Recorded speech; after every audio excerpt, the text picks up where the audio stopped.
चला तर आज आपण ओल्या नारळाच्या करंज्या कशा बनवायच्या त्या पाहूया। तर या पहा कसा खुसखुशीत करंज्या होतात आणि आतही खूप छान आहे पहा, भरलेल्या गच्च भरलेल्या। चला तर सुरुवातीला आपण ओला नारळ खवणून घेतले म्हणजे किसून ते आता भाजून घेऊया छान खरपूस होईपर्यंत। जोपर्यंत तो हलका होत नाही तोपर्यंत भाजून घेऊया। तर हे पहा छान असं भाजून घेतलं आपण ओला नारळ। आता एक चमचा आपण खसखस घेतली, ती छान भाजून घेऊया। खसखसही छान भाजून झाली आपली। आता चारोळ्या थोड्या मिनिटभर परतून घेऊया। चारोळ्या काढून घेतल्या तर आता एक चमचा तूप घालून त्यामध्ये काजू आणि बदाम बारीक कट करून घेतलेले परतून घ्यायचे। मग एक वाटी रवा बारीक रवा घालून घ्यायचा आणि तोही छान भाजून घ्यायचा आणि तोही त्या खोबऱ्यामध्ये ज्यामध्ये आपण काढून घेतले सारण त्यामध्ये पिठी साखर, वेलची पावडर आणि मनुके घालून मिक्स करून घेऊया। सारण आपलं तयार आहे ओल्या नारळाचं। 2 वाटी मैदा, चिमूटभर मीठ आणि करकरीत केलेलं असं मोहन गरम ते घालून घ्यायचं छान। हे पहा कसं धूर निघते मोहन टाकल्यावर।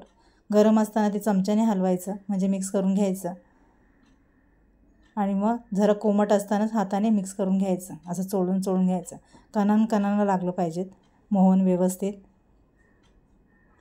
आता मी थोडं थोडं पाणी टाकून पिठाचा गोळा तयार करून घेऊया। खूप मऊसूतही नाही खूप कडकही नाही, खूप छान असा गोळा तयार करून घ्यायचा। 10 मिनिटं बाजूला ठेवून द्यायचा। 10 मिनिटानंतर एक गोळा घ्यायचा, पीठ लावून घ्यायचं त्या गोळ्याला आणि व्यवस्थित पोळी लाटून घ्यायची पातळ।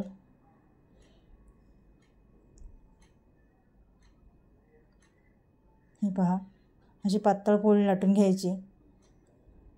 आपण ही एक वाटी घेतली, वाटीला आपण रुमाल बांधून घेतलाय म्हणजे खूप छान आणि लवकर लवकर करंज्या होतात, म्हणजे साच्याचीही गरज पडत नाही आपल्याला।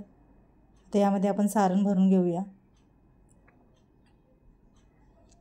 हे पहा सारण भरून घ्यायचं, कढईला पाणी लावायचं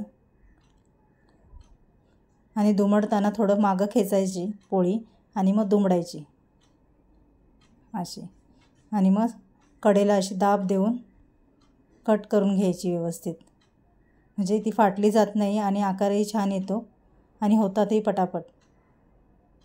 तर हे पहा तुम्हीही या पद्धतीच्या करून पहा, खूप छान होतात करंज्या लवकर लवकर। आणि तेल गरम करून त्यामध्ये सोडून घ्यायच्या करंज्या आणि गोल्डन रंगावर येईपर्यंत छान तळून घ्यायच्या।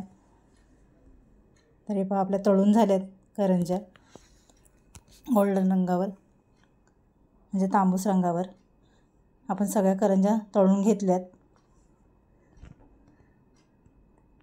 हे पहा आता एक फोडून पाहूया आपण किती खुसखुशीत झाली ती। हे पहा खूपच छान होतात, तुम्हीही करून पहा।